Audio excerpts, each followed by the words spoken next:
चाहे त्यो एउटा परिवार होस्, सङ्घ संस्था, समाज र राष्ट्र नै किन नहोस्, त्यसको सर्वाङ्गीण विकास र स्थायित्व भन्ने कुरा त्यहाँको व्यवस्थापकीय क्षमता र शैलीमा भर पर्दछ।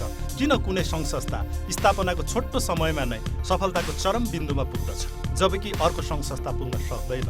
यसको कारण मूलतः त्यहाँको व्यवस्थापन नै हो। त्यसैले भनिन्छ नि, management is what the modern world is all about.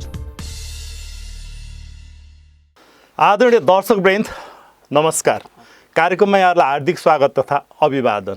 म आज एक विशेष व्यक्तिको साथ उपस्थित भएको छु। नेपालको संविधान जारी भएको र लागू भएपछि देशको प्रमुख मुद्दा भनेको आर्थिक समृद्धि नै हो भन्न थालेको नि करिब 7-8 वर्ष भइसक्यो।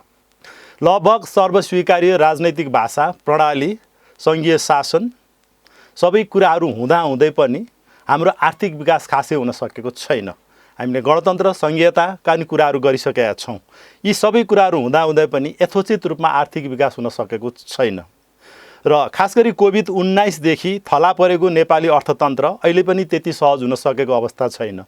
यद्यपि यसका केही बाह्य सूचकहरू भने सकारात्मक नै हुँदै गइरहेको छ, तर पनि हामी आन्तरिक रूपमा त्यति सक्षम ढङ्गले तयार हुन सकिरहेको छैनौँ।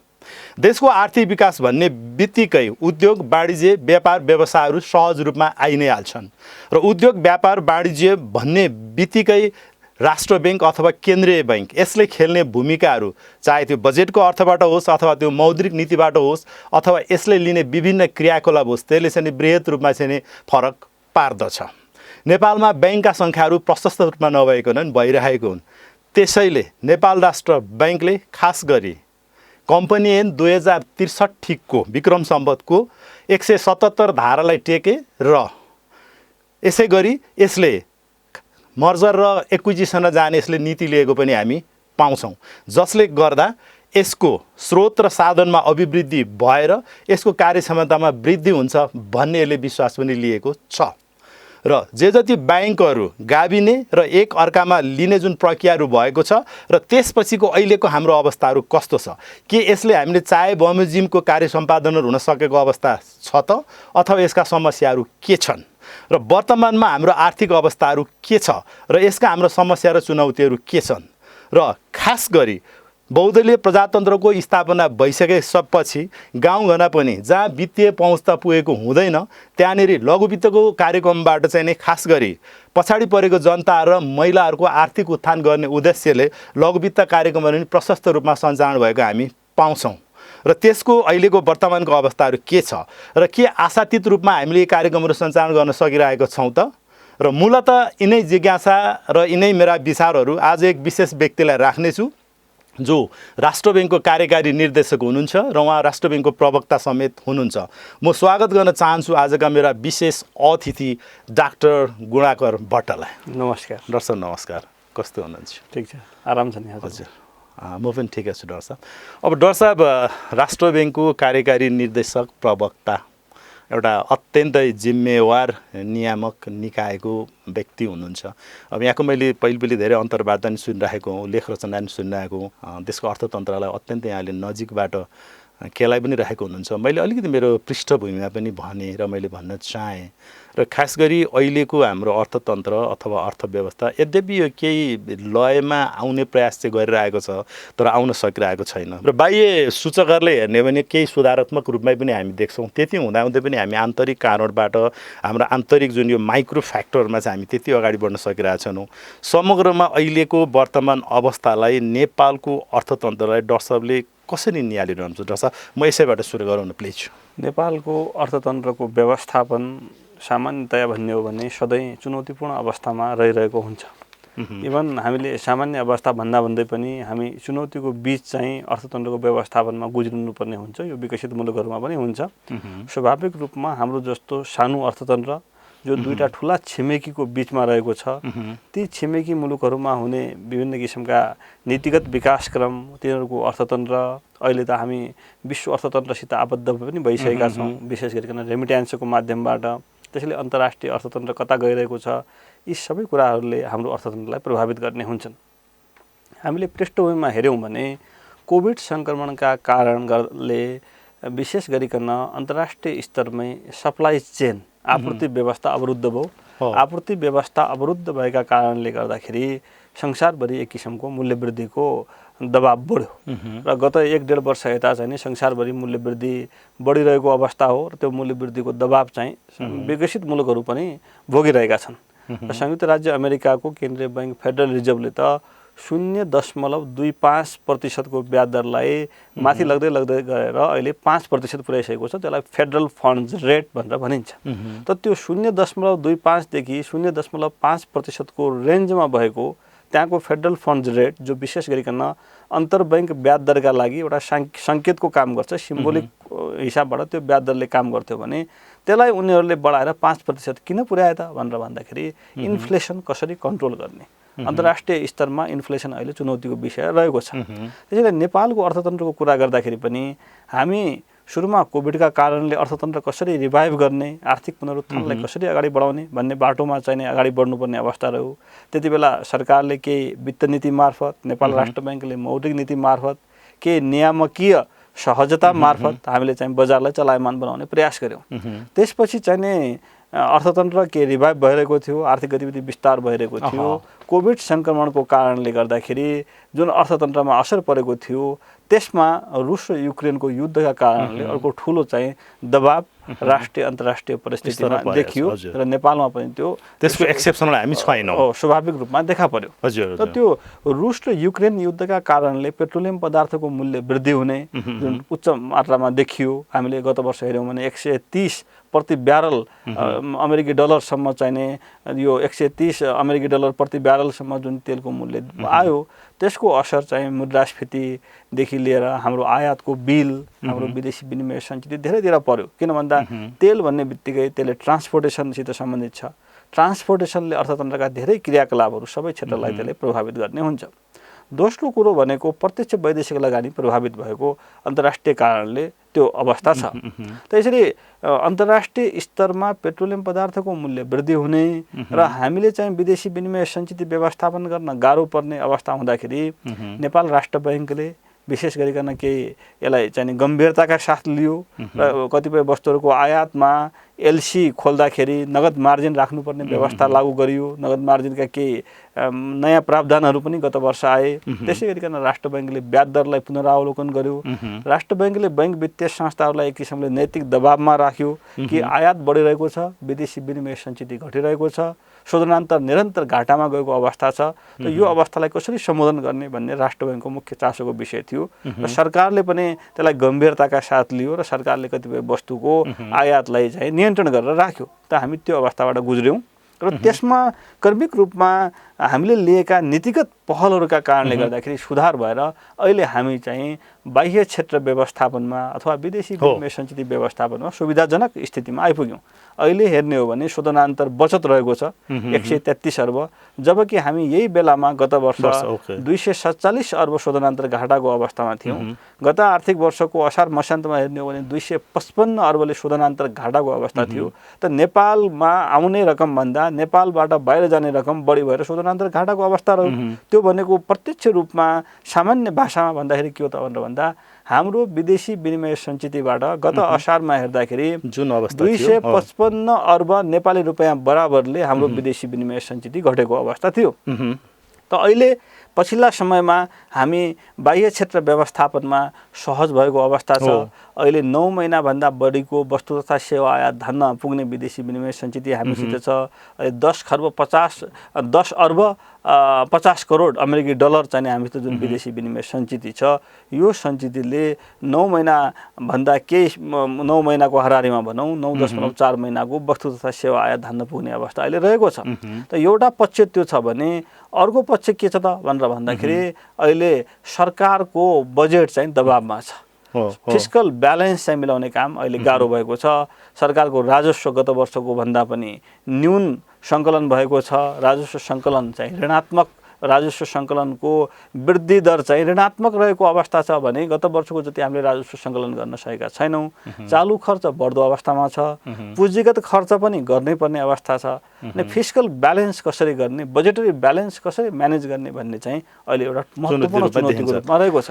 बाह्य क्षेत्र केही सहज भए तापनि अर्को पक्ष के छ त भनेर भन्दा ब्याङ्किङ क्षेत्रमा जुन कर्जा प्रवाह भएको थियो त्यो कर्जाको यो कोभिड सङ्क्रमणका कारण र त्यसपछि गत वर्ष अलिकति अर्थतन्त्र अन्तर्राष्ट्रिय कारणले जुन प्रभावित भयो त्यसले गर्दाखेरि कर्जा समयमा असुल हुन नसकेका भन्ने अहिले चाहिँ आइरहेका छन् विषयहरू अगाडि। त्यसैले त्यसले चासोको विषय त्यो रह्यो। बैंकिङ क्षेत्रको कर्जाको क्वालिटी, बैंकिङ क्षेत्रको सम्पत्तिको गुणस्तरलाई त्यसले प्रभावित पार्ने अहिले देखिएको छ। त्यसमा के चासो छ, यद्यपि त्यो जसरी बाहिर चासो आइरहेको छ त्यति धेरै ठुलो जटिल विषय चाहिँ होइन। अहिले पनि आकलन के छ त भनेर भन्दा हाम्रा ब्याङ्कहरूको खराब कर्जा साउथ एसियाका अन्य मुलुकहरूमा भएका जुन ब्याङ्कहरू छन् उनीहरूको खराब कर्जाको स्तरमा चाहिँ अहिले पनि पुग्दैन। अहिले त हाम्रो न्यून नै छ, अहिले 3% भन्दा तल रहेको छ। त यो अवस्था हामीले चाहिँ धेरै लामो समय भोग्नु किन नपर्ला त भनेर भन्दा हामी आशावादी हुने ठाउँ पनि छ। अब सरकार चाहिँ स्थिर हुने क्रममा अगाडि बढिरहेको छ। सरकारले कुनै न कुनै हिसाबबाट अब पुँजीगत खर्च गर्नुपर्ने हुन्छ। पुँजीगत खर्च गर्ने भन्ने बित्तिकै त्यसले अर्थतन्त्रलाई चलायमान बनाउन थाल्छ, ब्याङ्किङ प्रणालीको तरलतालाई सहज बनाउँछ। र त्यसले गर्दाखेरि जब आर्थिक क्रियाकलाप अलिकति सहज ढङ्गले अगाडि बढ्न थाल्छन्, आर्थिक क्रियाकलाप विस्तार हुन थाल्छ, र त्यो आर्थिक क्रियाकलाप विस्तार हुन थाल्ने बित्तिकै फेरि यो कर्जासित सम्बन्धित साइकल पनि अटोमेटिकली अगाडि बढ्छ। अब डाक्टर साहबले यो कुराहरू गर्दै जाँदा डाक्टर साहब हुन त हाम्रो कुनै पनि पूर्व निर्धारित अर्थतन्त्र त बिरलै हुन्छ, हामीले ठ्याक्कै यसै त भन्न सकिँदैन होइन। तर राष्ट्र ब्याङ्कले जुन हाम्रो मौद्रिक नीतिहरू ल्यायो, हाम्रो मौद्रिक नीति अलिकति कचिलो र पेसिलो पनि थियो र त्यसले जुन खालको उद्देश्यहरू राखेर आएको थियो नि त, र त्यो खालको उद्देश्यहरू प्राप्त गरेर अहिले अर्थतन्त्र अथवा आर्थिक अवस्था सुध्रेर जाने अथवा यो एकदम राम्रो हुने अवस्था छ भनेर भन्न सक्ने ठाउँ छ र? राष्ट्र ब्याङ्कले मौद्रिक नीति ल्याउँदाखेरि अर्थतन्त्रका आधारभूत पक्षहरूलाई हेरेर ल्याउने हो। मौद्रिक नीतिको आधार त्यसको त्यो रहन्छ। हजुर, जस्तो हामीले कोभिड सङ्क्रमणको बेलामा मौद्रिक नीति तर्जुमा गऱ्यौँ, अहिले त्यो विषयमा निकै चर्चा परिचर्चा भइरहेको हुन्छ।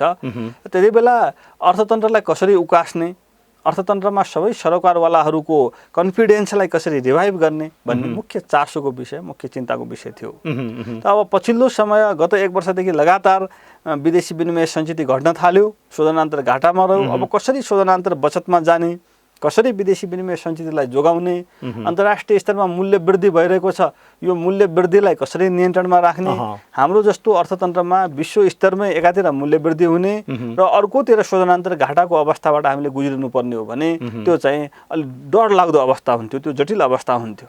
त विकसित मुलुकहरूको मुख्य चासोको विषय जब मुद्रास्फीति थियो भने हाम्रो चासोको विषय एकातिर मुद्रास्फीति, अर्कोतिर कसरी विदेशी विनिमय सञ्चित जोगाउने भन्ने थियो। त हामीले विदेशी विनिमय सञ्चित जोगाउनमा त कामयाबी हासिल गऱ्यौँ, हामीले सफलता हासिल गऱ्यौँ र आज विदेशी विनिमय सञ्चित 1 वर्षभन्दा अगाडिको लेभलमा हामीले ल्याइसकेका छौँ। गत वर्षको कार्तिकमा जुन हाराहारीमा 78 कार्तिकमा जुन विदेशी विनिमय सञ्चित थियो, अहिले चाहिँ करिब 1.5 वर्षपछि फेरि त्यही लेभलमा सञ्चित आइरहेको अवस्था छ। त यो राम्रो पक्ष हो। अब मुद्रास्फीतिमा आजका दिनमा पनि दबाब छ। मुद्रास्फीति अहिले पनि पछिल्लो तथ्याङ्क हेर्दाखेरि वार्षिक बिन्दुगत आधारमा 7.88% मुद्रास्फीति देखिन्छ। त्यसै गरिकन हाम्रो एभरेज मुद्रास्फीति अहिले चाहिँ यो आर्थिक वर्षको हालसम्म सार्वजनिक भएको तथ्याङ्क हेर्दा 8% छ, जबकि मौद्रिक नीतिले राखेको लक्ष्यभन्दा मुद्रास्फीति माथि रहेको अवस्था छ। त्यसैले मुद्रास्फीति नियन्त्रण गर्ने दिशामा अहिले पनि चुनौती छ। तर मुद्रास्फीति नियन्त्रण गर्ने काम चाहिँ हाम्रो केवल मौद्रिक नीतिका माध्यमबाट मात्रै नेपालमा सम्भव हुँदैन। मुद्रास्फीतिको महत्त्वपूर्ण निर्धारक भनेको एकातिर भारतमा हुने मूल्य वृद्धि, भारतमा हुने चाहिने विकासक्रम, घटनाक्रमहरू, त्यहाँको अर्थतन्त्र कसरी जान्छ। दोस्रो भनेको हाम्रो आन्तरिक आपूर्ति व्यवस्था, हाम्रो आर्टिफिसियल सर्टेज, बजारमा कहिलेकाहीँ कृत्रिम अभाव भइदिन्छ र यसमा चाहिँ महत्त्वपूर्ण भूमिका अहिले हामीले भन्ने हो भने व्यावसायिक जगतको पनि छ कि वस्तु तथा सेवाको मूल्य ब्याज दर बढ्यो, जुन हिसाबबाट बढिरहेको छ त्योभन्दा कयौँ गुणा बढी बढेको चाहिँ गुनासो बजारमा आइरहेको छ। त्यसैले चाहिँ यसमा अलिकति कतै कृत्रिम अभाव सिर्जना गर्ने, कतै आपूर्ति व्यवस्था सुदृढ नभएका कारणले गर्दाखेरि पनि मुद्रास्फीति छ कि भन्ने आइरहेको छ। त्यसैले मुद्रास्फीतिको दबाव आजका दिनमा पनि छ। मुद्रास्फीतिको दबावलाई नियन्त्रण गर्नका लागि आपूर्ति पक्षलाई थप सुदृढ बनाउनु पर्ने, बजार अनुगमनलाई थप सुदृढ बनाउनु पर्ने र त्यो सँगसँगै चाहिँ सबैले जिम्मेवार भएर काम गर्नुपर्ने देखिन्छ। किन भन्दा मुद्रास्फीति हामीले चाहिँ सेन्ट्रल ब्याङ्कको मात्रै काम हो, हाम्रो जस्तो अर्थतन्त्रमा भन्यो भने त्यो कामयाबी हुन सक्दैन भन्ने देखिँदो रहेछ। अहिले पनि विकसित मुलुकहरूलाई गत वर्षदेखि लगातार ब्याज दर बढाइरहेका छन्, 1 वर्षदेखि। त्यहाँ पनि मुद्रास्फीतिको दबाब आजका दिनसम्म पनि छ। डाक्टर साहबले यसो भनिरहँदाखेरि केवल राष्ट्र ब्याङ्क मात्रै यसको जिम्मेवार होइन अथवा यसले मात्रै सक्दैन भन्ने कुरा हो, किनभने अर्थव्यवस्था अर्थतन्त्रमा देशका सबै सरकारवालाहरूको उत्तिकै समान एउटा अस्तित्व र सम्मान सहभागिता कुरा छ। यसो भनिरहँदा हामी कहीँ कतै अलिकति हाम्रो निजी क्षेत्रले चाहिँ यसमा चाहिँ प्रभावकारी भूमिका खेल्न अलिकति नसकेको अथवा निजी क्षेत्रसँग चाहिँ सरकारको एउटा त्यो ढङ्गको एउटा समन्वय हुन नसकेको भन्न सकिन्छ। कता कता निजी क्षेत्रको मान्छेहरूसँग बसेर हामीले यस्तै कुराहरू गर्दाखेरि चाहिँ अलिकति उहाँहरूको तर्क चाहिँ अलिकति यो खालको पनि देखिन्छ नि डाक्टर साहब। अब अर्थतन्त्रमा देखिने जे अवसर छन् र जे जस्ता समस्या छन् त्यो सबैको चाहिने हामीले व्यवस्थापनका लागि निजी क्षेत्र र सरकारको बिचमा त समन्वय हुनु जरुरी हुन्छ, समझदारी हुनुपर्ने हुन्छ। तर त्यो जति हुनुपर्ने जति हुनुपर्ने त्यो भइरहेको अवस्था हो, त्यसमा कता कता निजी क्षेत्रको अलिकति असन्तुष्टि बढी हो कि भन्ने देखिन्छ नि। समन्वयका साथ अगाडि बढ्नुपर्ने हुन्छ।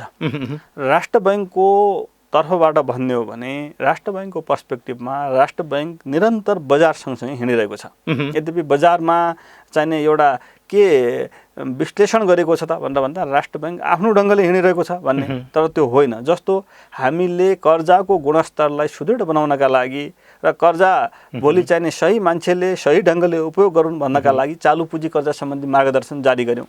त्यो चालु पुँजी कर्जा सम्बन्धी मार्गदर्शन जारी गरिसकेपछि केही समय त्यसको अभ्यास हेऱ्यौँ र त्यसमा हामीले बजारको फिडब्याक माग्यौँ। तपाईँहरूलाई कहाँनिर काम गर्न गाह्रो भइरहेको छ। बैङ्क वित्तीय संस्थाहरूका लागि जारी गरेको त्यो निर्देशन थियो। बैङ्क वित्तीय संस्थाहरूले पनि आफ्ना विभिन्न सम्बद्ध व्यवसायीहरू ऋणीहरूसँग उहाँहरूले कन्सल्ट गर्नुभयो र उहाँहरूको के सुझाव आइसकेपछि हामीले त्यो मार्गदर्शनमा केही संशोधन गऱ्यौँ र त्यो चाहिँ सहज ढङ्गले अगाडि बढेको छ। त्यसै गरिकन हामीले चाहिँ मौद्रिक नीति जारी गर्दाखेरि बजारसित समन्वय गरिरहेका हुन्छौँ। पछिल्लो मौद्रिक नीतिको अर्धवार्षिक समीक्षाकै कुरा गर्ने हो भने अर्धवार्षिक समीक्षामा हामीले जुन रिस्ट्रक्चरिङ चाहिने 2 करोडसम्मको लोनलाई सुविधा दियौँ। त्यसै गरिकन पेनाल्टी लाग्दैन है, तपाईँहरूले चाहिँ 1 महिना मात्रै क्रस गर्नुभयो, 1 महिनाभित्र तिर्नुहुन्छ भने त्यसैको आधारबाट पेनाल्टी लाउनु पर्दैन, पेनल इन्ट्रेस्ट रेट लाउनु पर्दैन भनेर पनि भन्यौँ। त यो किन भनेको त भनेर भन्दा बजारका कुराहरूलाई त सुनेको हो नि। र त्यसैले राष्ट्र बैङ्कले बजार सँगसँगै हिँड्ने हो, तर त्यो भन्दै गर्दा स्वाभाविक रूपमा के हो त भनेर भन्दा बजारको आफ्नो इन्ट्रेस्ट हुन्छ। स्वाभाविक रूपमा त्यसलाई अन्यथा पनि लिनु हुँदैन। किन भन्दा निजी क्षेत्रको उद्देश्य जहिले पनि के हुन्छ त भनेर भन्दा कसरी आफ्नो प्रफिट म्याक्सिमाइज गर्ने भन्ने हुन्छ। तर राज्यको उद्देश्य के हो त भनेर भन्दा कसरी सोशल वेलफेयर हैन सेवा दिने भन्ने, कसरी सोशल वेलफेयर चाहिँ प्रमोट गर्ने भन्ने राज्यको उद्देश्य हो। त्यसैले हाम्रो वेलफेयर थ्योरी अफ इकोनोमिक्स भनेर भन्छौँ कि एउटा थ्योरीले ल सबै कुरा बजारलाई छोडिदिनुपर्छ भनेर भन्छ हैन। र होइन त्यसपछि के आयो त भनेर भन्दाखेरि सबै बजारलाई छोडेर हुँदो रहन्छ। कतिपय ठाउँमा सरकारको इन्टरभेन्सन चाहिन्छ, रेगुलेटरको आवश्यकता चाहिन्छ। त सरकारको उपस्थिति चाहिने भनेको के हो त भनेर भन्दा बजारलाई पब्लिक इन्ट्रेस्टमा काम गर्नका लागि ओरिएन्ट त गरिदिनु पर्यो। त्यसैले बिचबिचमा कतिपय कुराहरूमा के फरक जस्तो देखिन्छ। तर त्यो फरक देखिएको चाहिँ डाक्टर साहब अलिकति असमञ्जस्यता चाहिँ कहाँनिर हो त क्या? त्यो चाहिँ असमञ्जस्यता जस्तो चाहिने अहिले उहाँहरूले ब्याज दरको कुरा गरिरहनु भएको छ। ब्याज दर चाहिँ बढी भयो भन्नुभयो। ब्याज दर चाहिँ किन बढी भयो त भनेर भन्दाखेरि जब लिक्विडिटीको अभाव भयो, गत वर्ष यो बेलामा ब्याङ्कहरूले राष्ट्र ब्याङ्कबाट लिएको सबै सापटी हेर्ने हो भने हरेक दिनको चाहिने आउटस्ट्यान्डिङ हेर्ने हो भने 3 खर्ब नागेको अवस्था थियो, करिब 3.5 खर्ब देखिन्थ्यो भने आजको दिनमा चाहिँ त्यो अवस्था छैन, त्यसमा सुधार भयो। त जब जुन समयमा ब्याङ्कहरूसँग लिक्विडिटीको अभाव हुन्छ र ब्याङ्कहरूसँग लिक्विडिटीको अभाव हुने बित्तिकै स्वाभाविक रूपमा ब्याज दर त माथि जान्छ नि। त्यो ब्याज दर माथि गयो त उहाँहरूले निक्षेप चाहिँ परिचालन गर्नका लागि केही ब्याज दर अपवार्ड चाहिँ रिभाइज गर्नुभयो। निजी क्षेत्रले जब यो विषयलाई चाहिने फरक ढङ्गले बुझिदिँदाखेरि अथवा बजारले माग र आपूर्तिको जुन सिद्धान्त छ त्यो अनुसार काम गर्छ भन्ने कुरा हामीले बुझेनौँ भने त्यहाँ समस्या उत्पन्न हुन्छ, ब्याज दर माथि गएको हो। निजी क्षेत्रले त्यो नबुझेको हो र डाक्टर साहब त्यो सिद्धान्तहरू? म यसमा के भन्दैछु त भनेर भन्दाखेरि तर ब्याज दर चाहिँ सधैँ माथि गएर माथिको माथि त बस्दैन। जब लिक्विडिटी सहज हुन थाल्छ त्यो ब्याज दर तल आउँछ। अहिले अब त्यतातिर गइरहेछ। लिक्विडिटी राष्ट्र बैङ्कले जसरी गत वर्ष बजारलाई दिइरहेको थियो, उल्लेख्य परिमाणमा तरलता दिइरहेको थियो, अहिले त्यो दिनुपर्ने अवस्था छैन। हरेक दिन चाहिने ओभरनाइट लिक्विडिटी फेसिलिटी दिइरहेछ। त्यो चाहिने कहिले 15 अर्ब 30-20 अर्ब यस्तो छ त्यसैले त्यत्रो धेरै ठुलो तरलताको दबाब गत वर्षको जस्तो छैन। त्यो नहुने बित्तिकै ब्याज दर अब तल आउन थाल्छ। दोस्रो भनेको राष्ट्र बैंकले निजी क्षेत्रको विशेष गरिकन व्यावसायिक जगतको उद्देश्य उहाँहरूले चाहिँ राम्ररी काम गर्नुहोस्, उहाँहरूले व्यावसायिक वातावरण चाहिँ थप सहज बनाउनमा उहाँहरूको योगदान छ भनेर त्यसलाई कदर गरेर नै हामीले पनि स्प्रेड दरलाई चाहिँ घटाएका छौँ। मैले अलिकति नि डाक्टर साहब अलिकति नेपालको अर्थतन्त्रकै अर्थव्यवस्थाकै कुराहरू गर्दा नि अलिकति क्रिटिकल पार्ट चाहिँ हामीले हेर्दाखेरि नि हामी मौद्रिक नीति पनि हामीले पेचिलो कसिलो पनि हामी ल्याउँ, बजेट पनि हाम्रो राम्रै आयो होइन। हाम्रो चाहिँ यता निर्यातलाई चाहिँ हामीले घटाउने, आयातलाई डबल गर्ने, त्यसपछि अर्थव्यवस्था चाहिँ स्थायित्व दिने, रोजगार वृद्धि गर्ने पनि राम्रो राम्रो कुराहरू नआएको पनि आएका हुन्।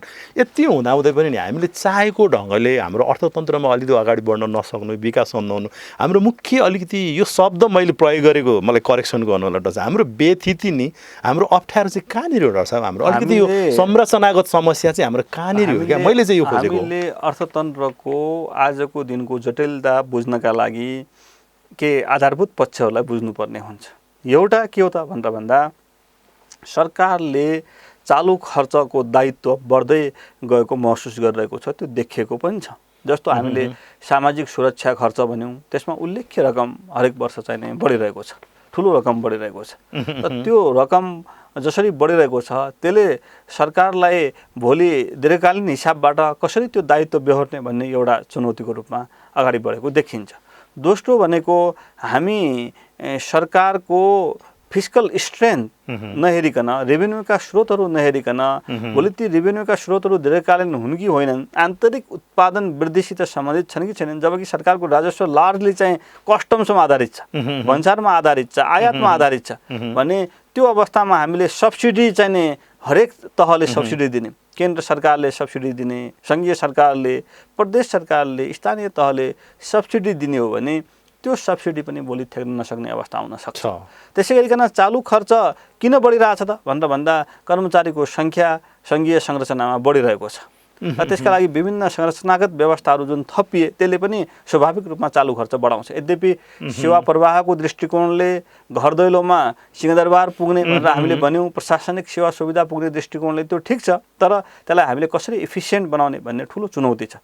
त्यसैले एउटा अर्थतन्त्रको चुनौती के हो त भनेर भन्दा कसरी सरकारको खर्च, सरकारको राजस्वको बिचमा हामीले भोलि सन्तुलन मिलाउने र त्यो राजस्व पनि आयातमा निर्भर भन्दा पनि आन्तरिक उत्पादन अभिवृद्धिमा कसरी जाने। त कुरो कहाँनिर आयो त, संरचनात्मक समस्या कहाँनिर छ त भनेर भन्दाखेरि हामीले आन्तरिक उत्पादन बढाउने विषयलाई थप प्राथमिकताका साथ अगाडि लैजानु पर्नेछ। भनेपछि त्यो आन्तरिक उत्पादनलाई प्राथमिकताका साथ अगाडि बढाउन चाहिँ हामीले नसकेको हो। अब त्यसलाई के पहिचान गर्न नसकेको अथवा त्यति गरेर अगाडि बढ्न नसकेका चाहिँ दुई तीनवटा पक्षहरू छन्। एउटा हामीले चाहिने, म पहिले त एउटा कुरा प्रश्न राखिहालौँ कि जब हामी 4 खर्बको खाद्यान्नसित सम्बन्धित वस्तुहरू, तरकारीदेखि लिएर होइन दाल गेडागुडी सारा चिज आयात गरेर रहेछौँ भने त्यसले के देखाउँछ त भनेर भन्दा हामीले हाम्रो सम्भावना कहाँ छ, कुन क्षेत्रमा के छ, कुन प्रदेशमा के छ, कुन जिल्लामा, कुन स्थानीय तहमा छ, त्यसलाई हामीले आइडेन्टिफाई गरिकन त्यसलाई उत्पादनसित सम्भावनालाई उत्पादनसित जोड्न सक्यौँ भने त्यसले चाहिँ भोलि आयातलाई सब्स्टिट्युट गर्नमा महत्त्वपूर्ण भूमिका खेल्न थाल्छ। दोस्रो के हो त भनेर भन्दा हामीले अर्को पहिचान गर्न नसकेको विषय चाहिँ हाम्रो कुन प्रदेशमा कस्तो किसिमको एजुकेसनल इन्स्टिट्युसनहरू बन्न सक्छन्, कस्तो किसिमको चाहिने मेडिकल इन्स्टिट्युसनहरू बन्न सक्छन्। जस्तो हुनसक्छ एग्रिकल्चरसित सम्बन्धित चाहिने राम्रो एजुकेसनल इन्स्टिट्युसनहरू हाम्रो चाहिने फार वेस्टर्न र मिड वेस्टर्न क्षेत्रहरूमा हुन सक्छन्। हामीले अहिले जुन कर्णाली र सुदूरपश्चिम प्रदेश भनिरहेको छौँ, र त्यसै गरिकन फरेस्ट्रीको पढाइ चाहिने राम्रो हुने ठाउँमा त्यसको सम्भावना हो। र त्यसले चाहिँ भोलि के गर्छ त भनेर भन्दा कृषिसित सम्बन्धित थप जनशक्तिहरू विस्तार गर्ने। त त्यो गर्न सक्यौँ भने आन्तरिक उत्पादन वृद्धिलाई त्यो जनशक्तिले स्वाभाविक रूपमा यस्ता कुराले हाम्रो अर्थतन्त्र पार्छ, यो अर्थव्यवस्थासँग जोडिएको छ भन्ने कुरो कि हाम्रा प्रशासनले अथवा हाम्रो सरकारले, हाम्रा नेताहरूले यो बुझ्न नसकेको हो। यसमा थोरै म अरू कुराहरू जोडौँ। जस्तो अर्को के हो त भनेर भन्दा हाम्रो अहिले पछिल्लो समय विशेष गरिकन 62-63 पछि इन्टरनल माइग्रेसन व्यापक बढिरहेछ। एकातिर आउटबाउन्ड माइग्रेसन छ, विदेश जाने मान्छेहरूको सङ्ख्या त बढेको छ, तर उनीहरूले रेमिट्यान्स पठाइरहेछन् भनेर हामी एक किसिमले त्यसलाई चाहिने आनन्द मानेर बसिरहेछौँ। तर दोस्रो कुरो के हो त भन्दा इन्टरनल माइग्रेसन बढिरहेछ। त त्यो इन्टरनल माइग्रेसन बढ्नुको कारणले के हो त भनेर भन्दा खेतीयोग्य तराईको जमिनमा हामीले अर्बन सेन्टर क्रिएट गरिरहेका छौँ, सहरी क्षेत्र विकास गरिरहेका छौँ। त तराईमा मान्छेहरू नबस्ने भइसकेपछि त्यो तराईको चाहिने जुन उत्पादन गर्ने जमिन छ त्यो जमिन त बाँझो रहेको अवस्था छ, त त्यसको उपयोग हुन सकेको छैन। त त्यसलाई भोलि उपयोग गर्न थाल्यौँ भने हामीले खाद्यान्नसित सम्बन्धित चाहिने जुन आज समस्या देखिरहेछौँ, आयातको ठुलो समस्या देखिरहेछौँ, मूल्य वृद्धि हो, खाद्यान्नको मूल्य वृद्धि यसमा नलुकाइकन चाहिने हामीले भन्नुपर्ने हुन्छ यो 2 वर्षमा दोब्बर भएको छ अधिकांश वस्तुहरूको, त्यसमा कुनै आपत्ति छैन भन्नमा। यो घाम जतिको छर्लङ्ग नि हो त। आन्तरिक उत्पादन हामीले अभिवृद्धि गरेर त्यसलाई त किन भन्दा अन्तर्राष्ट्रिय कारणले हो, त्यो राष्ट्रिय कारणले होइन, सरकारले मूल्य वृद्धि गरेको अथवा राष्ट्र बैङ्कका कारणले भएको त होइन। अन्तर्राष्ट्रिय कारणले जब गहुँको अथवा अन्य खाद्यान्नको चाहिँ ठुलो स्रोत चाहिँ रुस र युक्रेन हो भन्ने कुरो आइरहेछ भने त्यहाँ युद्ध हुने बित्तिकै विश्वभरि नै गहुँको चाहिँ मूल्य बढ्यो, चामलको मूल्य बढ्यो, त त्यसको असर चाहिँ यहाँ पनि देखिएको छ। तर त्यसलाई हामीले चाहिँ सब्स्टिट्युट गर्न सक्थ्यौँ आन्तरिक उत्पादन बढाएर। त्यसैले एउटा महत्त्वपूर्ण विषय हो। इन्टरनल माइग्रेसनले के गर्यो त आन्तरिक उत्पादन चाहिँ ओझेलमा परेको छ, आन्तरिक उत्पादनको विषय चाहिँ प्राथमिकतामा पर्न सकेन। त्यसैले त्यसमा हामीले अलिकति विशेष चासो राख्नुपर्ने मैले देखेँ। अब यो कुरा गर्दा नि डाक्टर साहब हाम्रो अब अलिकति अर्थतन्त्रलाई हेर्दा नि अब हाम्रो अलिकति नीतिगत सुधार हुनुपर्ने कहाँ हो? अब नीतिगत सुधार चाहिँ हामीले कुनै एउटा पक्ष मात्रै नभनिकन, जस्तो अघि पनि मैले कृषिको कुरा गरिरहेको थिएँ, अहिले धेरैले के कुरा जोड्नुहुन्छ त भन्दा ल गाउँमा ब्याङ्क पुगेको छैन अथवा चाहिँ त्यहाँ कर्जा उपलब्ध भएको छैन भन्ने हो। कतिपय ठाउँमा अझै पनि ब्याङ्किङ सेवा पुर्याउन बाँकी छ, हामीले त्यो प्रयास गरिरहेका छौँ। म आउँछु डाक्टर साहब, मैले त्यो कुरा जोड्दैछु। तर हामीले सुधार गर्ने विषय भनेको कर्जा मात्रै उपलब्ध भएर हुँदैन नि, त्यहाँको उत्पादनलाई बजारसम्म ल्याउनका लागि, मार्केटिङ गर्नका लागि त्यसलाई चाहिने त्यो किसिमको हामीले चेन डेभलप गरिदिनु पर्यो, भ्यालु चेन डेभलप गर्ने। र त्यसमा स्थानीय तहले भूमिका खेल्न सक्ने हुन्छ होइन, प्रदेश सरकारले भूमिका खेल्न सक्ने हुन्छ। त किसानको उत्पादनलाई किनिदिने ग्यारेन्टी त हुनु पर्यो नि। सही कुरा डाक्टर साहबले यो भनिरहँदाखेरि चितवनका किसानहरूले चाहिँ तरकारी फ्याँकेको यो चाहिँ हामी त प्रशस्त उदाहरणहरू भेट्यो नि त अस्ति प्रत्यक्ष रूपमा। यसका लागि के त भन्दा केही वर्षसम्म हामीले किसानलाई कुनै चाहिने वास्तविक किसानलाई सब्सिडी सुरुमै कर्जामा दिने भन्दा पनि उनीहरूको उत्पादन किनिदिने ग्यारेन्टी गऱ्यौँ भने त्यसले पनि इन्सेन्टिभाइज गर्न सक्छ। अहिले किन भन्दा के हदसम्म त आन्तरिक उत्पादन बढिरहेको छ भन्ने छ।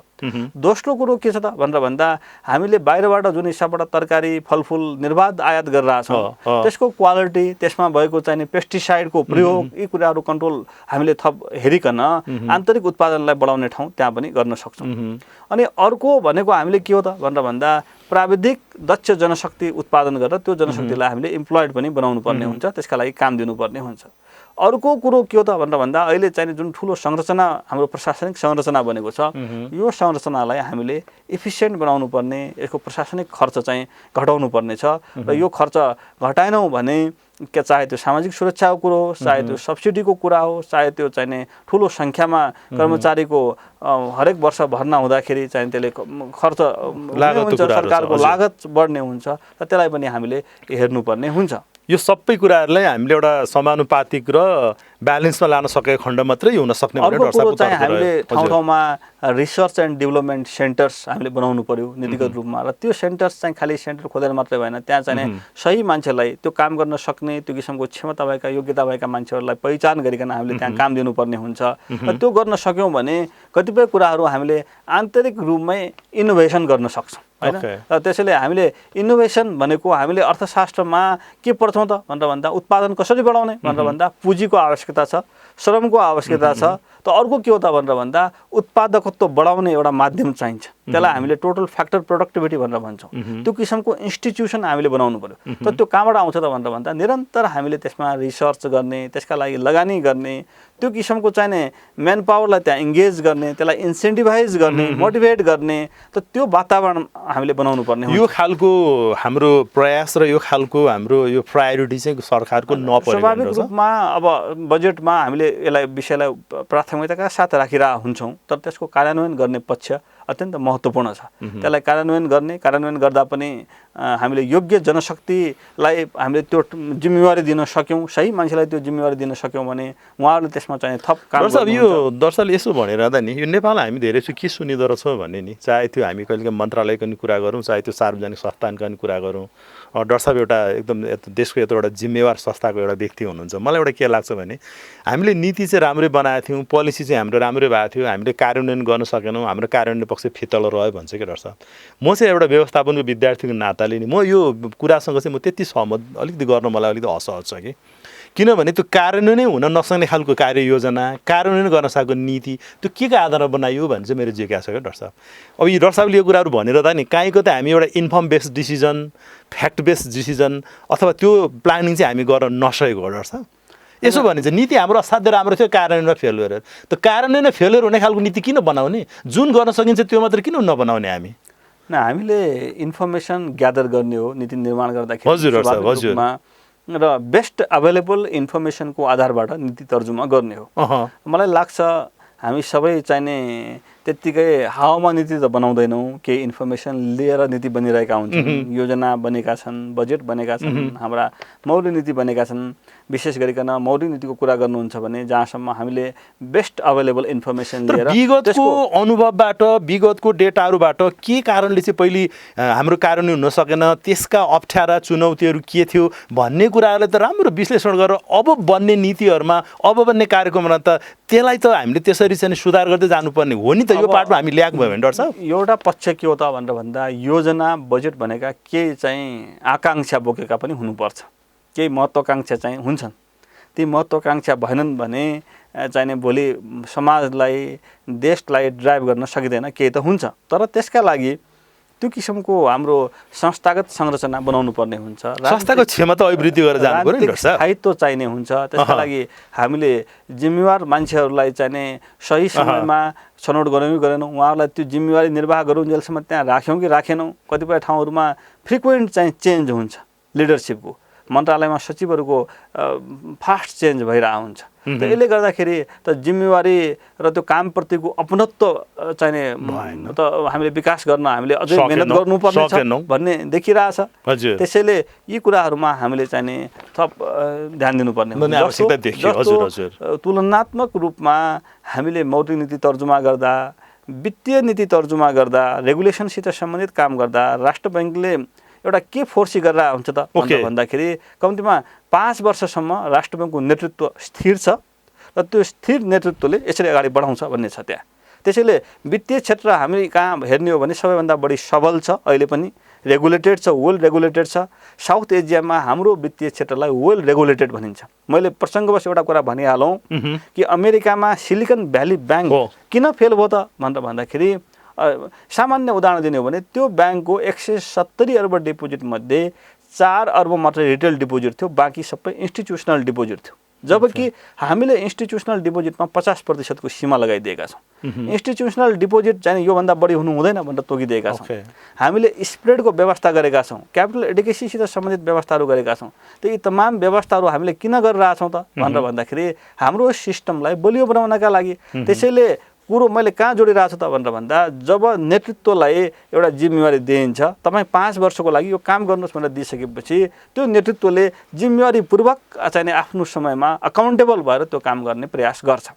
त अब सबैतिर नेपालका सबै संस्थाहरूमा, सबै संरचनाहरूमा त्यो किसिमको चाहिँ लिडरसिपको इन्स्योरिटी हैन, लिडरसिपको कन्टिन्युटी भएन भने अनि त्यो दिएको जिम्मेवारी निर्वाह गर्नलाई त भोलि चाहिँ केही समय लाग्न सक्छ। हामीले चाहिँ रोजेको खोजेको विकासको आकाङ्क्षा, हामीले जे जस्ता परियोजनाहरू अगाडि बढाउनुपर्छ भनेर आछौँ, यिनीहरू कार्यान्वयन चाहिँ लम्बिन सक्छ। डाक्टर साहब, म छोटोमा अब अलिकति कहाँ पनि आउन चाहन्छु भने नि, अब डाक्टर साहब एकदम एउटा राष्ट्र ब्याङ्कको प्रवक्ता, त्यहाँको कार्यकारी निर्देशक हुनुहुन्छ। राष्ट्र ब्याङ्कले हाम्रो जे जतिहरू गरिरहेछ, हामी अलिकति हामी यो फाइनेन्सियल इन्क्लुजन अथवा हामी यो वित्तीय यो जुन हामी समावेशिताको कुराहरू गर्दाखेरि डाक्टर साहबले यसलाई कसरी हेरिरहनु भएको छ कि यो हामी गर्न जान सकिरहेछौँ? खास गरी हामी वित्तीय समावेशिताको कुराहरू गर्दाखेरि एउटा इजिली एक्सेसिबिलिटी कुराहरू आउँछ होइन, सहज ढङ्गले हाम्रो पहुँच भयो। त्यसपछि एउटा क्वालिटी युसेजको कुराहरू भयो, अफोर्डेबिलिटी अफ फर्मल फाइनेन्सियल सिस्टमहरू छ, औपचारिक वित्तीय प्रणाली, यो सबै कुराहरू हाम्रो कुन हदसम्म कतिसम्म हुन सकिरहेको छ डाक्टर साहब अहिले? वित्तीय साक्षरता प्रवर्धन गर्ने, वित्तीय पहुँच विस्तार गर्ने र वित्तीय क्षेत्रलाई स्थिर बनाउने राष्ट्र बैंकले अहिले यही कुराहरूलाई प्राथमिकतामा राखेको छ। यसले कसरी वित्तीय पहुँच बढाउन सकिन्छ भनेर हामीले परम्परागत माध्यम जस्तो हरेक ठाउँमा शाखाहरू खोल्न लगाउने 753 स्थानीय तहमध्ये 752 स्थानीय तहमा वाणिज्य बैंकका शाखा पुगिसकेका छन्। देशभरि हामीले चारै वर्गका बैंक वित्तीय संस्थाका शाखाहरू जम्मा गर्ने हो भने तुलना सबै यिनीहरूको सङ्ख्या हेर्ने हो भने करिब 12,000 पुगिसकेको अवस्था छ। त यो एउटा महत्त्वपूर्ण हाम्रो चाहिँ विकास भएको हो। पछिल्लो समय हामीले यसलाई brick and mortar based banking भनेर भन्छौँ, जहाँ चाहिँ बिल्डिङ मात्रै भएर ब्याङ्क पुग्ने सर्भिस दिने भन्दा पनि संसारभरि अहिले आएको विषय के हो त भनेर भन्दा डिजिटल ब्याङ्किङलाई प्रवर्धन गर्नुपर्छ। त्यसैले अहिले डिजिटाइजेसनलाई हामीले पनि जोड दिइरहेछौँ। अहिले पछिल्लो समय हामीले कारोबारको सङ्ख्या हेर्ने हो भने जस्तो हामीले क्युआर कोडको प्रयोगकर्ता र त्यसको माध्यमबाट भएको कारोबारको सङ्ख्या नै रकम नै हेर्ने हो भने उल्लेख्य वृद्धि भएको छ। 2 वर्ष अगाडिको तुलनामा अहिले चाहिँ निकै ठुलो विस्तार भएको छ। त्यसै गरिकन मोबाइल ब्याङ्किङको विकास भएको छ र डिजिटल ब्याङ्किङको पनि सँगसँगै विकास भइरहेको छ। एकातिर परम्परागत हिसाबबाट ब्याङ्कका शाखाहरू विस्तार भइरहेका छन् भने अर्कोतिर बिस्तारै चाहिँ डिजिटल ब्याङ्किङमा हामी अगाडि बढिरहेका छौँ। यसले ब्याङ्किङ पहुँचलाई ठुलो सहयोग पुर्याउँछ। अर्को पक्ष वित्तीय साक्षरता प्रवर्धन गर्नका लागि हामीले ब्याङ्क वित्तीय संस्थाहरूलाई पनि बाध्य गरेका छौँ। उहाँहरूले संस्थागत सामाजिक उत्तरदायित्वमा खर्च गर्नुपर्छ आफ्नो मुनाफाको 1%। त्यसको पनि 5% चाहिँ उहाँहरूले यो वित्तीय साक्षरतामा खर्च गर्नुपर्छ। त्यसै गरिकन 5% उहाँहरूले चाहिँ डिजिटल ब्याङ्किङमा खर्च गर्नुपर्ने हुन्छ। त यो किन गरेको त भनेर भन्दा वित्तीय साक्षरता अभिवृद्धि गर्नका लागि। भोलि वित्तीय साक्षरता अभिवृद्धि भइसकेपछि स्वाभाविक रूपमा वित्तीय पहुँच बढ्ने हुन्छ कि मान्छेहरूमा एक किसिमको चेतना बढ्छ। मैले त ब्याङ्किङ सर्भिस लिनुपर्छ, कसरी चाहिँ मैले ब्याङ्कको कारोबार आफ्नो मोबाइलबाट गर्न सक्छु भन्ने किसिमको ज्ञान त मान्छेमा बढ्न थाल्छ नि त्यसले। त्यसैले हामीले वित्तीय पहुँच बढाउनका लागि विभिन्न माध्यमहरू अपनाइरहेका छौँ र यी माध्यमहरू सही ढङ्गमा गइरहेका छन्। हामीले हेऱ्यौँ भने 2014मा 40% मात्रै नेपालको जनसङ्ख्या वित्तीय पहुँचमा छ भनेर भन्थ्यौँ। त पछिल्लो हाम्रो तथ्याङ्कले के देखाइरहेछ त भनेर भन्दा नेपालमा 71% मान्छेहरूको ब्याङ्क खाता छ भन्ने देखिरहेछ। त यो क्रमिक रूपमा विकास भइरहेको विषय। नेपाल राष्ट्र बैङ्कको नेपाल फाइनेन्सियल इन्क्लुजन रोड म्यापै भनेर 17 देखि 22 भनेर यो चाहिँ 60 देखि लिएर 75% सम्म बढाउने भन्ने यहाँहरूको टार्गेट थियो नि डाक्टर साहब। त्यो अनुसारको हाम्रो पर्फर्मेन्स, त्यो अनुसारको हाम्रो एचिभमेन्ट कस्तो रह्यो त? 71% मान्छेको ब्याङ्क खाता छ भन्ने विषयले के देखायो त भनेर भन्दाखेरि राम्रो हिसाबबाट हामी अगाडि बढिरहेका छौँ। र पछिल्लो समयमा जुन डिजिटल ब्याङ्किङ बढिरहेछ यसले थप मान्छेहरूलाई ब्याङ्किङ नेटमा आबद्ध गरिरहेको छ। अहिले पनि हामीले हेऱ्यौँ भने करिब 4.5 करोड ब्याङ्कमा निक्षेप खाता छन्। यद्यपि त्यो चाहिँ संस्थागत खाता छन्, व्यक्तिगत खाताहरू छन्, यो सबै छ। कतिपय व्यक्तिका खाताहरू 2-3वटा ब्याङ्कमा हुन्छन्, त्यसले चाहिँ देखाउँछ। तर 71% मान्छेहरूको त ब्याङ्कमा सेभिङ अकाउन्ट छ भन्ने देखिएको छ। त यो राम्रो परिसूचक हो। त्यसै गरी त्यो 18 लाख मान्छेहरूले ब्याङ्कबाट ऋण लिएका छन्, वाणिज्य ब्याङ्कहरू, विकास ब्याङ्क, वित्त कम्पनीबाट। जबकि 60 लाख लघुवित्तका सदस्यहरूको सङ्ख्या छ होइन। 32 लाख मान्छेहरूले लघुवित्तबाट ऋण नै लिएका छन्। त यो के हो त भनेर भन्दा वित्तीय पहुँचमा भएको उल्लेख्य सुधार हो, उल्लेख्य विकास हो। अब समयक्रममा यी कुराहरूमा थप चाहिने कतिपय कुराहरूमा केही सुधार गर्नुपर्ने, कतिपय मेजर्समा केही चाहिने हामीले रिभ्यू गर्नुपर्ने ती छँदैछ, देखेर हामीले काम गरिरहेछौँ। डाक्टर साहब यो 71%को डाक्टर साहबले कुराहरू गरिरहँदा नि के त्यो साँच्चै नै पहुँचमा नपुगेका निडी पिपुलहरू नै हुन् भन्ने कुराले हामी भन्न सक्छौँ, या जो त्यति मध्येमा थियो, चलखेल गर्न सक्थे, व्यापारिक वर्गका थिए, जसको चाहिँ कनेक्टिभिटी थिए, त्यसले त्यो 71%ले त्यो कुरालाई रियल सेन्समा रिप्रेजेन्ट गर्छ? ब्याङ्कमा खाता खोल्नका लागि त कुनै चलखेल पनि गर्नु पर्दैन, कुनै चाहिने होइन, कतै सिफारिस पनि चाहिँदैन। ब्याङ्कमा उसले चाहिने सामान्य कतिपय ब्याङ्कहरूले चाहिने कुनै रकम ब्यालेन्स नराखिकन पनि खाता खोलिदिनुहुन्छ। त 100-200 आफूसित भएको राखेर। तर नि डाक्टर साहब यो देख्दाखेरि नि सङ्ख्यात्मक रूपले त 71% आफैमा त्यो एउटा सिग्निफिकेन्ट नम्बर हो होइन, त्यो त देखियो एउटा क्वान्टिफाई गर्दाखेरि। तर त्यो 71%ले जे जति खोलेको छ उनीहरूको त्यो वित्तीय कारोबार, त्यसबाट उनीहरूले लिने सुविधाहरू, उनीहरूमा आउने त्यो चाहिँ आर्थिक समृद्धिका कुराहरू, त्यो विकासका कुराहरू छन् भनेर त्यो द्योतक हो भनेर भन्न सकिन्छ, अथवा खाता त खोल्नको लागि खोले? न, यो राम्रो प्रश्न उठाउनु भयो। कतिपय व्यक्तिहरूले केही प्रयोजनका लागि खाता खोल्छन्, त्यसपछि चाहिने त्यो खाताहरू कतिको सक्रिय हुन्छन् भन्ने अहिले प्रश्न उठिरहेछ। तर यसले के हो त भनेर भन्दा समाजमा अगाडि बढ्ने वातावरण त दिएको हो नि। एउटा मान्छेलाई फलानु ब्याङ्कमा मेरो खाता छ भन्ने हुने बित्तिकै भोलि उसले कतैबाट रकम पाउँछ, उसले वित्तीय चेतना अभिवृद्धि भइसकेपछि त आफ्नो के प्राप्त गरेको स्टेपिङ स्टोन एउटा सुरुवाती चाहिँ राम्रो चाहिँ भन्न सकियो, त्यहाँ बचत गर्न थाल्छ, खर्च गर्न थाल्छ। आफ्नो बच्चाको स्कुलको फी चाहिँ आफ्नो मोबाइलमा होइन यसो क्लिक गरेको भरमा बच्चाको स्कुलको फी तिरिरहेछ, बिजुलीको बिल तिरिरहेछ, खानेपानीको बिल तिरिरहेछ भने यो त वित्तीय पहुँच त क्रमिक रूपमा बढिरहेछ, वित्तीय चेतना अभिवृद्धि भइरहेछ भन्ने हो। हजुर हजुर। अब एउटा राम्रो प्रश्न तपाईँले जहाँ उठाउनु भएको छ कि बैंकको विकास निजी क्षेत्रमा कर्जा गए सँगसँगै त्यसले चाहिँ हाम्रो गरिबी निवारणमा, त्यसले आर्थिक वृद्धिमा कतिको योगदान पुर्याइरहेछ भन्ने छ। यो प्रश्न चाहिँ अहिले पनि यथावत रहेको छ। त्यसैले आर्थिक वृद्धिलाई जोड्ने गरिकन, आर्थिक वृद्धिलाई टेवा पुर्याउने गरिकन बैंकको कर्जा जानुपर्छ भन्ने विषयमा हामीले पनि चाहिने निकै जोड दिएका छौँ। त्यसैले चाहिने बैंकहरूलाई के भनिरहेछौँ त भनेर भन्दा तपाईँहरूको कर्जाको कम्तीमा 15% कर्जा कृषिमा लगानी गर्नुहोस् होइन। त्यसै गरिकन 15% कर्जा साना मझौला लघु घरेलु उद्यमीहरूमा दिनुहोस् र त्यो पनि 1 करोडसम्मको हुनुपर्छ भनेर भनिरहेको छ। त्यो के त भनेर भन्दा स्मल अन्टरप्रेन्योर्सलाई टार्गेट गरिकन साना उद्यमीलाई हामीले टार्गेट गरेका छौँ। त्यो गऱ्यौँ। त्यसै गरिकन 10% ऊर्जामा लगानी गर्नुपर्छ भनिरहेको छौँ। त 10% कर्जा ऊर्जामा लगानी गर्नुपर्छ किन भनेको त भनेर भन्दाखेरि जब हामीले 3 खर्बको ऊर्जा आयात गरिरहेका छौँ भने भोलि त्यसलाई सब्स्टिट्युट गर्नका लागि यो वातावरण बनिरहेछ। गत वर्षसम्म हामीले चाहिने कुनै विद्युत निर्यात गरे आउँदैन थियौँ भने अहिले त विद्युत त निर्यात गर्न थाल्यौँ, त विद्युत निर्यात गरेर पनि केही आम्दानी हुन थाल्यो। यसैले केही हामीले संरचना बनायौँ, निजी क्षेत्रले त्यसमा केही आफ्नो इनिसिएटिभ पनि लियो। यसमा निजी क्षेत्रलाई हामीले चाहिँ अप्रिसिएट गर्नुपर्ने हुन्छ र निजी क्षेत्रलाई लगानी गर्ने वातावरण चाहिँ राष्ट्र बैङ्कको नीतिले बनायो कि तपाईँ ऊर्जामा लगानी गर्नुहुन्छ भने हामीले यो बाध्यात्मक व्यवस्था गरेका छौँ, ब्याङ्कहरूले लगानी गर्नै पर्छ भनेर भन्यो। डाक्टर साहब, म यसो भनिरहँदा डाक्टर साहबले धेरै कुराहरू राख्नुभयो। हाम्रो चाहिँ खास गरी वित्तीय क्षेत्रमा हाम्रो पहुँचहरू राष्ट्रले पुऱ्याएको। अब यसो भन्ने त कता कता हामी एउटा एकदम तिक्तताहरू पनि देखिरहेछ। राजधानीमा अहिले चाहिँ माइती घरको मण्डलामा नि हामीले देखिरहेका छौँ।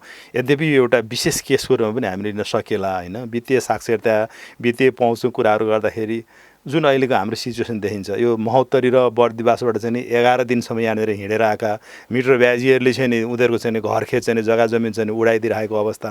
उनीहरूको एउटै मागहरू मध्ये मैले एउटा माग के पनि पढाएको थिएँ भने सहुलियत दरमा ऋणको व्यवस्था गर। डाक्टर साहबले यो कुराहरू वित्तीय पहुँचताको यो कुराहरू गरिरहँदाखेरि, वित्तीय यो साक्षरताको कुराहरू गर्दाखेरि यो त एउटा साक्षी, एउटा लाइभ यो सिचुएसन देखियो नि डाक्टर साहब। यसलाई राष्ट्र ब्याङ्कले कसरी के हेर्छ? यो के हो त? यो कहाँ हामी के पुग्न सकिएन यसमा? यो महत्त्वपूर्ण विषय हो। अहिले पनि मध्य प्रदेश, कर्णाली प्रदेश र सुदूरपश्चिम प्रदेश, यी 3टा प्रदेशमा वित्तीय पहुँच थप बढाउनका लागि, वित्तीय चेतना थप बढाउनका लागि हामीले थप प्रयास गर्नुपर्ने देखिन्छ। त्यसका लागि हामीले थप हाम्रा नीतिगत व्यवस्थामा कतै रिभ्यू गर्नुपर्छ भने हामी पनि गर्न तयार छौँ र त्यो हिसाबबाट हामीले एक किसिमको आन्तरिक अध्ययन र गृह कार्य गरि पनि रहेछौँ।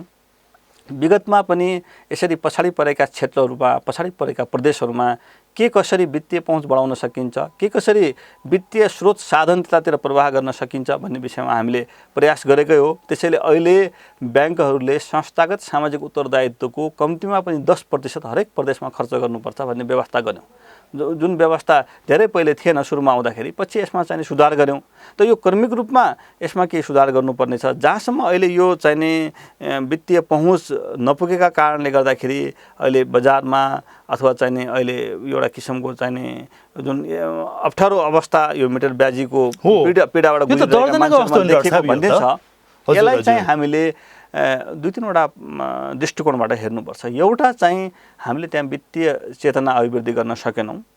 दोस्रो चाहिँ एउटा हाम्रो परम्परागत संरचना ती क्षेत्रहरूमा यस्तो भयो कि चाहिने उनीहरू सर्टेन मान्छेहरूसँग पहिलेदेखि नै एउटा सुरुमा हुनसक्छ आत्मीय सम्बन्ध हुनसक्छ, नजिकको सम्बन्ध हुनसक्छ, त्यसको आधारबाट उनीहरू त्यहाँ डिपेन्डेन्ट भएका हुन्छन्। सामाजिक कारणले डाक्टर साहबले इन्डिकेसन गर्दै हुनुहुन्छ त्यो हुनसक्छ र उनीहरू चाहिने ल सजिलै चाहिने कर्जा पाइन्छ, सजिलै उसले पैसा दिइरहेछ भनेर हुनसक्छ।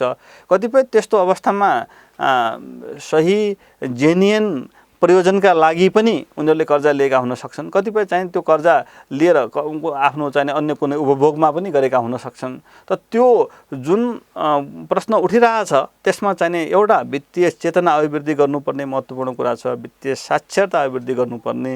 दोस्रो भनेको हामीले वित्तीय पहुँच बढाउनै पर्ने आवश्यकता हो। ती क्षेत्रमा हामीले चाहिने बैंक वित्तीय संस्थाको उपस्थिति कसरी अगाडि बढाउन सकिन्छ। डाक्टर साहब अब डाक्टर साहबहरूको विशेष कार्यक्रम, विशेष फोकस, एउटा विशेष सरकार यो ग्रुपलाई अथवा यो कम्युनिटीलाई डाक्टर साहबहरूको अब के रहन्छ? किनभने यो त हामीले प्रत्यक्ष देखिरहेको छौँ। यहाँ चाहिँ एकदम यो 11 दिन हिँडेर आएको 73 मिटर ब्याजी आएको, त्यसमा 43वटा चाहिँ महिलाहरू हामीले एउटा हेर्दै थियौँ, 6 महिनाको दुधे बालक पनि बोकेर आएको। यो कुरा त देशकै लागि, हाम्रो लागि एउटा चाहिँ दर्दनाक अवस्था हो नि रहेछ। अब डाक्टर साहबहरूको विशेष कार्यक्रम, विशेष सरकार के रहन्छ डाक्टर साहब? अझै भनिदिउँ न हाम्रो चाहिँ के अहिलेको यो सिचुएसनमा। यसमा राष्ट्र बैंकले आफ्नो तर्फबाट वित्तीय साक्षरता बढाउनका लागि, वित्तीय पहुँच बढाउनका लागि निरन्तर कार्यक्रम अगाडि बढाइरहेछ र त्यो कार्यक्रमहरूमा थप हामीले चाहिने कुनै परिमार्जन गर्नुपर्ने, संशोधन गर्नुपर्ने आवश्यकता हामीले देख्दाखेरि हामीले चाहिने एउटा विभिन्न तहमा छलफल हुन्छ। त्यो छलफल भइसकेपछि त्यसमा गरिन्छ र यो विषयलाई हामीले पनि एउटा संवेदनशील विषयको रूपमा लिएका छौँ।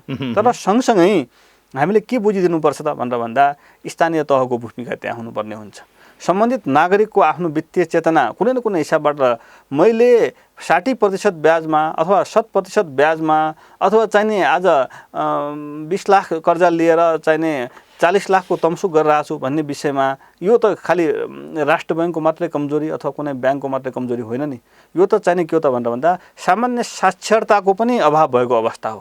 र त्यसमा चाहिने हामीले राज्यको सरकारकै भूमिका भन्नेतिर ओभरअल चाहिने मान्छेहरूको साक्षरताको अवस्था पनि कमजोर भएर पनि हुनसक्छ। त्यसैले हामीले वित्तीय साक्षरताको कुरा मात्र नभइकन ओभरअल साक्षरताको कुरा, ओभरअल अवेरनेसको कुरा, सिभिक अवेरनेसको कुरामा पनि हामीले ध्यान दिनुपर्ने हुनसक्छ। त्यसैले कसरी नागरिकलाई आफ्ना अब्लिगेसन्सप्रति मैले यत्रो रकम लिइरहेको छु भने ब्याज कति छ त, कति पैसा तिरिरहेको छु, अथवा भोलि उसले चाहिने कस्तो तम्सु गराइरहेछ भन्ने कुरो एउटा सामान्य चाहिने हामीले पढ्नुपर्ने कुराहरू पनि त्यहाँ छ हैन। त त्यो किसिमको चाहिने अवेरनेस त नागरिकमा हामीले बढाउनु पर्नेछ। त्यसमा चाहिने हामीले थप मेहनत गर्नुपर्नेछ। सँगसँगै त्यस प्रकारको गलत क्रियाकलापमा संलग्नहरूलाई हामीले कानुनको कठघरामा उभ्याउनका लागि थप कुनै कानुनी व्यवस्थामा परिवर्तन गर्नुपर्ने, कुनै चाहिने प्रशासनिक हिसाबबाट समग्र समाजको, राष्ट्रको र सरकारको दायित्वको कुरा आयो। प्रशासनिक कारबाही पनि गर्नुपर्ने हुनसक्छ। त्यतातिर पनि हामीले चाहिने चाँडोभन्दा चाँडो अगाडि बढ्यौँ भने भोलि यस प्रकारका क्रियाकलापहरूमा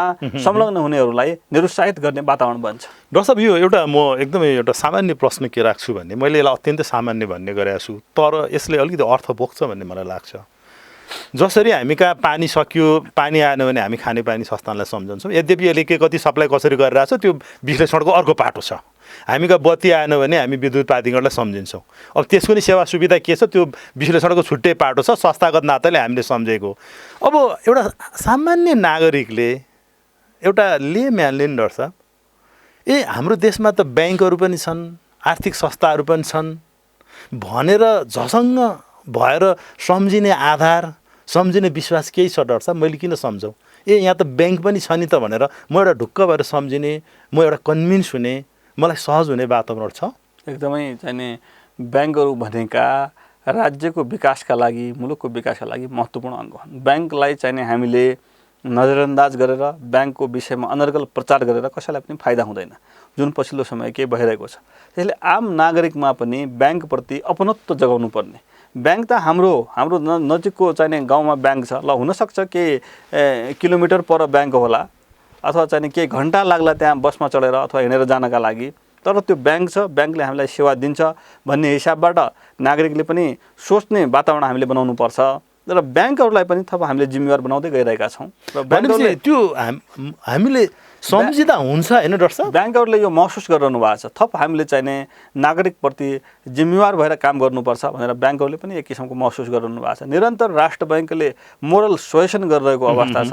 हामीले कतिपय कुराहरू सर्कुलरको माध्यमबाट हामीले चाहिने नागरिकको प्रोटेक्सनका लागि, क्लाइन्टियल प्रोटेक्सनका लागि काम गरिरहेका छौँ। जस्तो अहिले पनि हामीले लघुवित्तका ग्राहकहरूको संरक्षणका लागि लघुवित्तको ग्राहक संरक्षण कोषमा आफ्नो नाफाको 35% रकम राख्नुहोस् भनेर लघुवित्तलाई भनिरहेका छौँ। त्यसै गरिकन सेवा शुल्क हामीले तोकिदिएका छौँ, योभन्दा बढी लिन पाइँदैन है भन्ने भनिरहेका छौँ। त यो किन गरिएको त भनेर भन्दा क्लाइन्टको प्रोटेक्सनका लागि हो।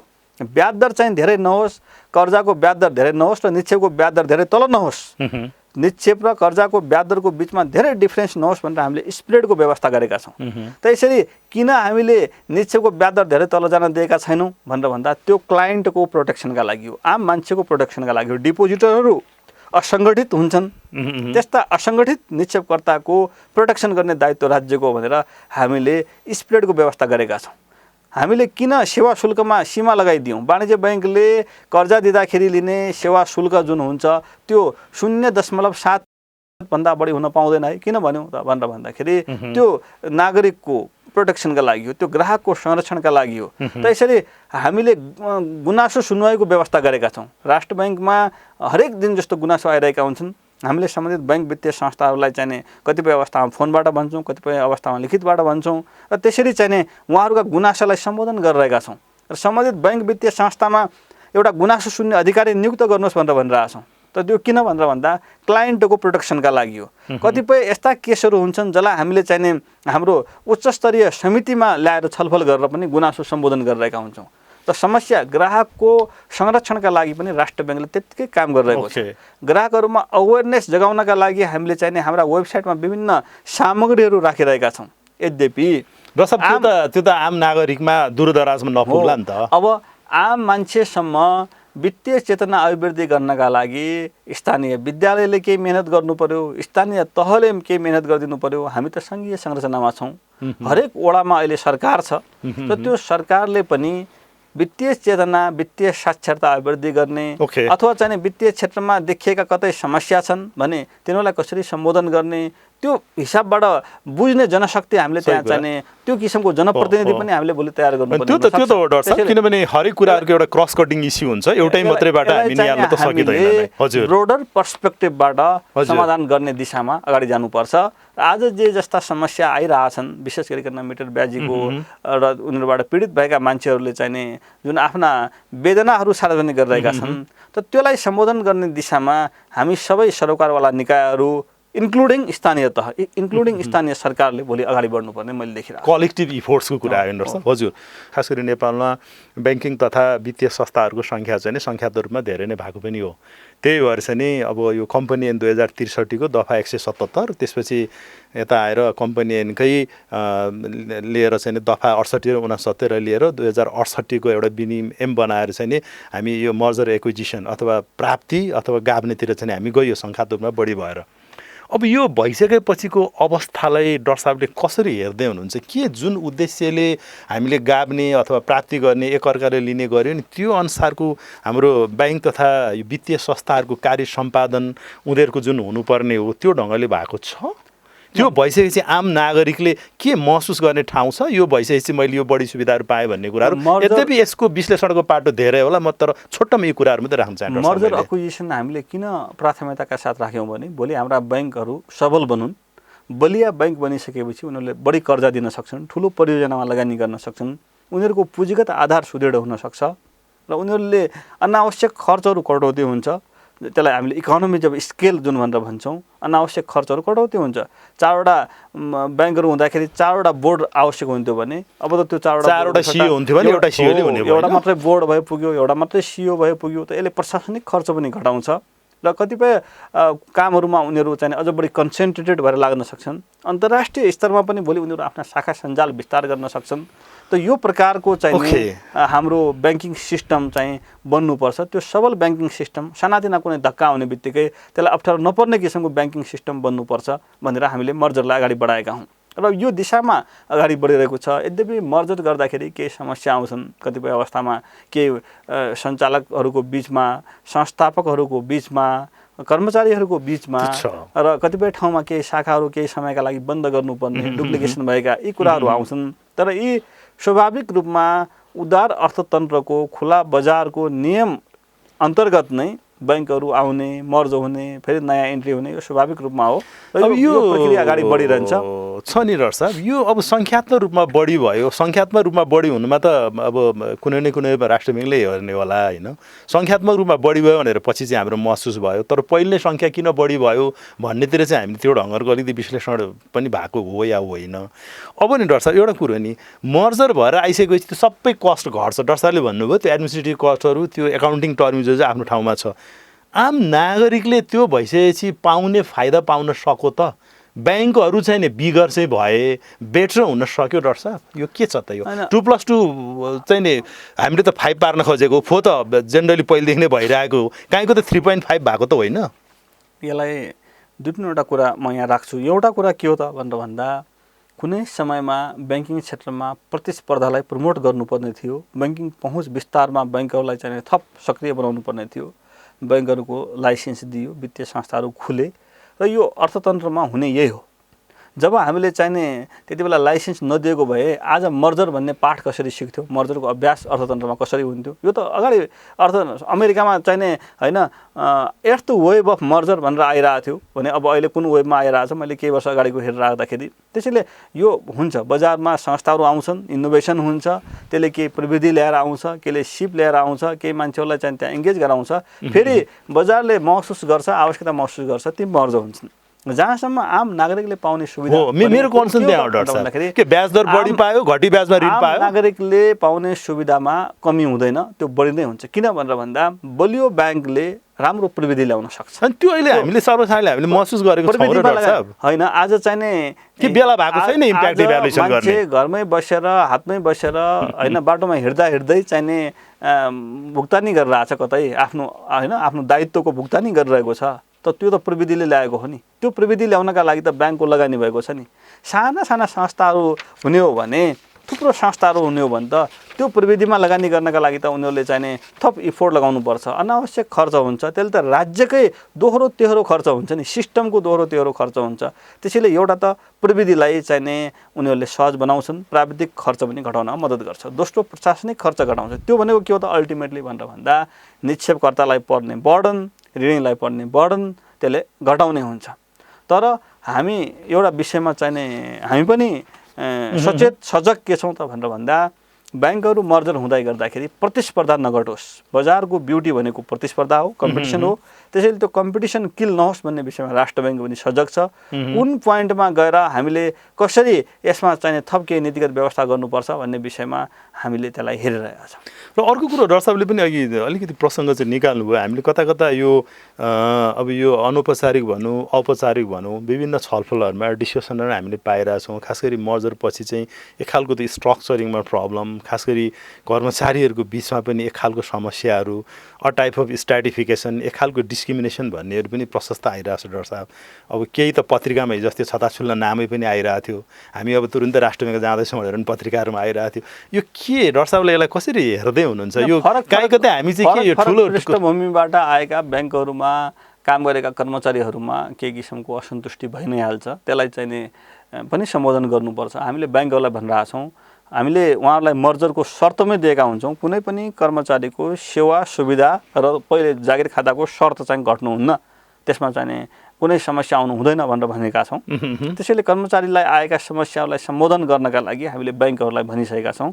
र ब्याङ्कहरूलाई पनि उहाँहरूलाई हामीले निर्देशन दिइसकेपछि उहाँहरूले यसलाई चाहिँ सिरियसली लिनुभएको छ।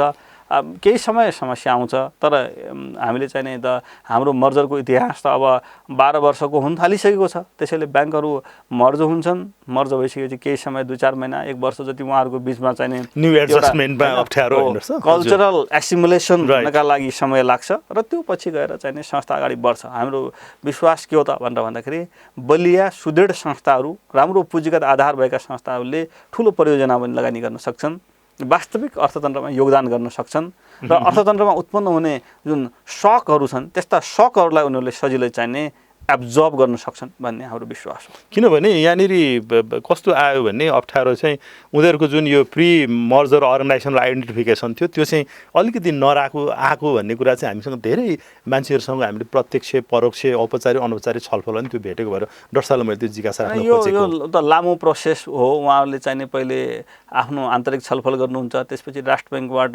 एलओआई लिनुहुन्छ, एलओआई लिइसकेपछि फेरि चाहिने उहाँहरूले आफ्ना डिडिएका प्रतिवेदन सबै हेरेर फाइनल अप्रुभलका लागि आउनुहुन्छ। त यत्रो लामो अभ्यास भइरहेको हुन्छ। त्यसैले चाहिने त्यो अल अफ ए सडन चाहिने मर्ज त हुँदैन। यो क्रममा उहाँहरूका चाहिने सुरुमा त औपचारिक विभिन्न चरणका छलफल हुन्छन् र त्यसपछि बल्ल न त्यो निष्कर्षमा आउँछ। डाक्टर साहब, अब म करिब करिब म अन्ततिर छु। अब अहिले एकदमै यो आइरहेको हामीले देखिरहेछौँ।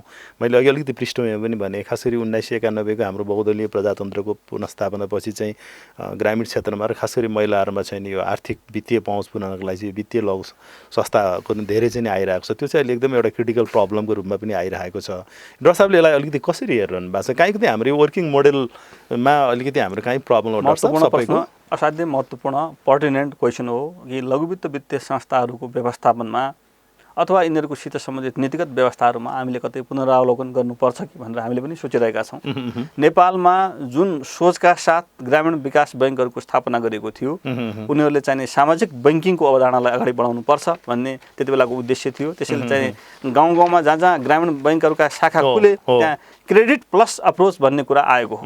त अहिले चाहिँ बिचमा लघुवित्त वित्तीय संस्थाहरू त्योबाट डिबेट भए, त्योबाट पर गए, त्योबाट भागे भन्ने जुन आइरहेको छ, त्यसमा चाहिँ लघुवित्त वित्तीय संस्थाहरूलाई प्रवृत्त गराउनु पर्ने, त्यसमा उनीहरूलाई संलग्न गराउनु पर्ने आवश्यकता छ। त्यसका लागि हामीले हेर्नु हो भने 1 महिना अगाडि मात्रै पनि एउटा सर्कुलर जारी गरिसकेका छौँ। त यो सबै किन गरेको त भनेर भन्दाखेरि अब लघुवित्त संस्थाको ओरिएन्टेसन भनेको नाफा कमाउने भन्दा पनि त्यहाँका चाहिने सेयर धनीहरूको वेल्थ म्याक्सिमाइज गर्ने, होइन, सेयर बजारमा हजारौँको मूल्यमा सेयरको चाहिने कारोबार गराउने भन्दा पनि त्यहाँको चाहिने जुन ग्राहक छ त्यो ग्राहकहरूको जनजीवनमा केही सुधार आओस्, लिभिङ स्ट्यान्डर्डमा केही सुधार आओस्, उनीहरू चाहिने सामाजिक हिसाबबाट चाहिने सक्रिय बनाउनु, सोसल डिग्निटी उनीहरूको चाहिने इम्प्रुभ हुनुपर्छ, उद्यमशीलता विकास हुनुपर्छ, उनीहरूको वित्तीय चेतना र वित्तीय साक्षरता अभिवृद्धि हुनुपर्छ। त यो हिसाबबाट हामीले लघुवित्तलाई ओरिएन्ट गर्नुपर्ने आवश्यकता छ। हामीले पनि सोचिरहेछौँ। अहिले कार्यरत संस्थाहरूले पनि केही महसुस गरिरहनु भएको छ। अब जस्तो डाक्टर साहब, जुन यो फाइनेन्सियल इन्क्लुजनमा जुन यसको रोल छ, खास गरी सामाजिक समावेशीकरणमा सुनिश्चित गर्ने, समावेशी विकासलाई प्रोत्साहन गर्ने, गरिबीहरूको लागि अवरुद्ध अवसरहरू खोल्ने, यो भनेर जुन यसको आइरहेको छ नि, यो कुराहरू त त्यति देखिएन नि। कता कता सहकारी साहुकारी भने जस्तो होइन डाक्टर साहब? यो के कुरा भइरहेछ भनेर भन्दा यी सबैले एक्सप्लोइट गरे, होइन, यी सबैले चाहिँ मान्छेहरूलाई समस्यामा पारे भन्ने होइन। त्यसरी एकतर्फी सोच्नु त हामीले हुँदैन। जुन ठाउँमा ब्याङ्क पुग्न सकिरहेका थिएनन्, जुन ठाउँमा साहुकारहरू मनी लेन्डरले वार्षिक 60% ब्याज लिनुहुन्थ्यो, महिनाको 5% ब्याज, होइन, र त्यसमा पनि चाहिने फेरि चक्रवृद्धि ब्याज, कम्पाउन्ड इन्ट्रेस्टको कुरा आउँथ्यो गाउँमा, ब्याजको स्याज होइन। त अहिले पनि हामी मिटर ब्याजीको कुरा, त्यो मिटर ब्याजीको प्यारलल चाहिँ लघुवित्त संस्थालाई जुन तुलना गरेको छ त्यो होइन। लघुवित्त वित्तीय संस्थाहरू भनेका राष्ट्र ब्याङ्कले नियमन गरेका, राष्ट्र ब्याङ्कले निर्देशन गरेका संस्थाहरू हुन्। त्यसैले ती संस्थाहरूले चाहिँ त्यहाँ भएको जुन ग्याप थियो, जुन भोइड थियो, त्यसलाई फिल गर्ने काम गरेका हुन्। त्यो काम गर्दाखेरि कतिपय ठाउँहरूमा उनीहरूका कर्मचारीका कारणले गर्दाखेरि, कतिपय ठाउँहरूमा त्यहाँका सञ्चालकहरूले चाहिँ सही हिसाबबाट कुरा नबुझ्दाखेरि, कतिपय ठाउँहरूमा जनशक्ति सबल नभइदिँदाखेरि र कतिपय ठाउँहरूमा उनीहरूले चाँडै कमाउँ भन्ने मनोवृत्ति बनाउँदाखेरि केही ठाउँहरूमा समस्या देखिए। तर आम लघुवित्तको विकल्प भनेको कुनै अनौपचारिक ब्याङ्किङ त हुन सक्दैन। गाउँको साहुकारले चाहिने त्यो सेवा दिने भन्ने विकल्प त हुन सक्दैन। त्यसैले लघुवित्तलाई थप कसरी नियमित बनाउने, कसरी व्यवस्थित बनाउने, लघुवित्तको सेवालाई थप कसरी प्रभावकारी बनाउने भन्ने दिशामा हामीले जानुपर्ने हो। त्यसैले मोडलमा हामी रिथिङ गर्न सक्छौँ, तर लघुवित्त संस्थाले चाहिने मिटर ब्याजीको जस्तै काम गरे भन्ने कुरासित कतै कुनै पनि तुलना हुँदैन। त्यो ढङ्गले त त्यसलाई त्यसरी एउटा पर्सिभ गर्न नमिल्ला डाक्टर साहब। तर अलिकति डाक्टर साहब, यो सुरुदेखि नै राष्ट्र ब्याङ्कको अब यत्रो एउटा नियामक निकाय पनि हो र त्योभित्र पनि चाहिँ हाम्रो एउटा यसलाई हेर्ने विशेष युनिटै पनि छ। काहीँ कतै सुरुदेखि नै अलिकति उनीहरूलाई यो ढङ्गको हाम्रो एउटा सहजीकरण गर्दै गएको भए, अनुगमन गर्दै गएको भए, एउटा नियन्त्रणको त्यो दायराभित्र ल्याउँछ अब यो खालको भयावह स्थितिमा अलिकति नआएर बजारमा यो खालको समस्या आउँदैन थियो नि, होइन डाक्टर साहब? त्यसमा के भन्नुहुन्छ? केही कुराहरू बजारले आफ्नो किसिमले काम गर्छ। बजारको ब्युटी भनेकै चाहिने उसले फ्रिडममा काम गर्ने भन्ने हो भन्ने हाम्रो मान्यता पनि छ। त्यो अनुसार चाहिँ हामीले केही कुराहरू छोडेको पनि हो। लघुवित्त वित्तीय संस्थाहरू गाउँमा काम गरिरहेछन्, उनीहरूले चाहिने समाजप्रति उत्तरदायी भएर काम गरि नै हाल्छन् र त्यहाँ चाहिँ सबै एउटा कमिटेड मान्छेहरू हुनुहुन्छ। पहिले कोही चाहिने सामाजिक काम गर्नुभयो, एनजिओबाट चाहिँ लघुवित्तमा गएका छन्, केही अरू चाहिँ प्रतिष्ठित मान्छेहरू लघुवित्त खोलेका छन् भन्ने कुरा हो। तर त्यो हुँदाहुँदै पनि हाम्रो डेडिकेटेड सुपरभिजन विभागले, त्यसका लागि छुट्टिएको सुपरभिजन विभागले उहाँहरूलाई सुपरभिजन गरिरहेकै हो। तर पनि यहाँनिर चाहिँ मैले एउटा कुरा, हाम्रो लिमिटेसन के हो त भनेर भन्दा हरेक कर्जाको फाइल त राष्ट्र ब्याङ्कले गएर हेर्न सक्दैन नि, होइन। 32 लाख 33 लाख चाहिँ लघुवित्तका ऋणीहरू छन्, उनीहरूका हरेकका फाइल त राष्ट्र ब्याङ्कले हेर्न सक्दैन। त्यसैले यसमा हामीले अबको बाटो के हो त भनेर भन्दा वित्तीय साक्षरता अभिवृद्धि गर्ने। मैले त्यसैले अघि धेरै धेरै ठाउँहरूमा मैले स्थानीय तहको कुरा लिएर आउँछु, किन स्थानीय तह भनेको अत्यन्त जिम्मेवार महत्त्वपूर्ण निकाय हो, जनताले चुनेको निकाय। र यसमा चाहिँ स्थानीय तहले पनि केही भूमिकाहरू खेलिदिने, नागरिकप्रति चाहिँ थप यो वित्तीय क्षेत्रको पनि जिम्मेवारी लिएर उसले कर्जा लिएर के काम गरिरहेछ त त्यसमा चासो राख्दैन नि। त्यो कर्जा लिएर गरेको कामको उद्यमको उत्पादनको मार्केटिङका लागि त स्थानीय तहले भूमिका खेलिदिन सक्छ नि। त्यो हुने बित्तिकै पनि एक किसिमको यसलाई चाहिँ हामी प्राइभेट मोनिटरिङ भनेर भन्छौँ होइन। र त्यो प्राइभेट मोनिटरिङ पनि अगाडि बढ्न थाल्छ। त्यसैले राष्ट्र ब्याङ्कले पनि आफ्नो सुपरभिजनलाई थप प्रभावकारी बनाउने, नीतिगत व्यवस्थाहरूमा थप केही स्पष्टता पार्नुपर्नेछ भने त्यो बाटोमा हामी जाने र निजी क्षेत्रले पनि त्यो बाटोमा अगाडि बढ्ने काम गर्नु। अबको राष्ट्र ब्याङ्कको भूमिका अब के रहन्छ डाक्टर साहब? यो अवस्थाबाट चाहिँ नि हामीले राष्ट्र ब्याङ्क त आफ्नो भूमिकामा प्रष्ट छ। राष्ट्र ब्याङ्क नेपालको अर्थतन्त्रमा कसरी चाहिँ नि हामीले एउटा संरचनात्मक परिवर्तन ल्याउन सक्छौँ, अर्थतन्त्रलाई कसरी दिगो रूपमा अगाडि बढाउन सक्छौँ भन्ने विषयमा राष्ट्र ब्याङ्क चाहिँ निकै चिन्तनशील छ। सधैँ राष्ट्र ब्याङ्कले यही स्पिरिटमा काम गरिरहेको छ। राष्ट्र ब्याङ्कको उद्देश्य भनेको वित्तीय क्षेत्रमा स्थायित्व कायम गर्ने, वित्तीय पहुँच बढाउने, त्यसै गरिकन विदेशी विनिमय स्थायित्व कायम गर्ने, आर्थिक वृद्धिमा सरकारलाई आर्थिक विकासका कार्यक्रममा सहयोग पुर्याउने हो। र यो कार्यक्रममा यस प्रकारका क्रियाकलापमा राष्ट्र ब्याङ्क निरन्तर अगाडि बढ्छ र राष्ट्रिय अन्तर्राष्ट्रिय अर्थतन्त्रमा भएका विकासक्रम र घटनाक्रमलाई हेरेर राष्ट्र ब्याङ्कले निरन्तर आफ्ना नीतिहरूलाई तर्जुमा गर्दै जान्छ। त्यसमा सामूहिक रूपमा संशोधन र समाजमा देखिएका अर्थतन्त्रमा देखिएका समस्याहरूको सम्बोधन गर्न पनि राष्ट्र ब्याङ्क लागिरहन्छ। हुन्छ, धन्यवाद डाक्टर साहब यहाँको समय र सन्दर्भको लागि। यहाँले आफ्नो एउटा अमूल्य समय दिएर स्टुडियोसम्म आएर आफ्ना विचारहरू, राष्ट्र ब्याङ्कको भूमिका, अहिलेको वर्तमान समसामयिकहरूको हाम्रो आर्थिक अवस्था र जे जति अहिले देखेको छ र त्यसलाई कसरी अगाडि बढाउनुपर्छ भन्ने विषयमा यहाँले आफ्नो अनुभवहरू सेयर गर्नुभयो। यसको लागि व्यक्तिगत मेरो तर्फबाट र हाम्रो स्टुडियोको तर्फबाट पनि यहाँलाई धेरै धेरै धन्यवाद। Thank you so much. आदरणीय दर्शकवृन्द, हामी कार्यक्रमको अन्तमा आइसकेका छौँ। यसै गरी एक विशेष व्यक्ति र प्रसङ्गको साथ म फेरि उपस्थित हुने नै छु। त्यतिन्जेलको लागि म यहाँबाट बिदा चाहन्छु। हवस् त, नमस्कार, धन्यवाद। यहाँहरूको आगामी दिन सुखद रहोस्।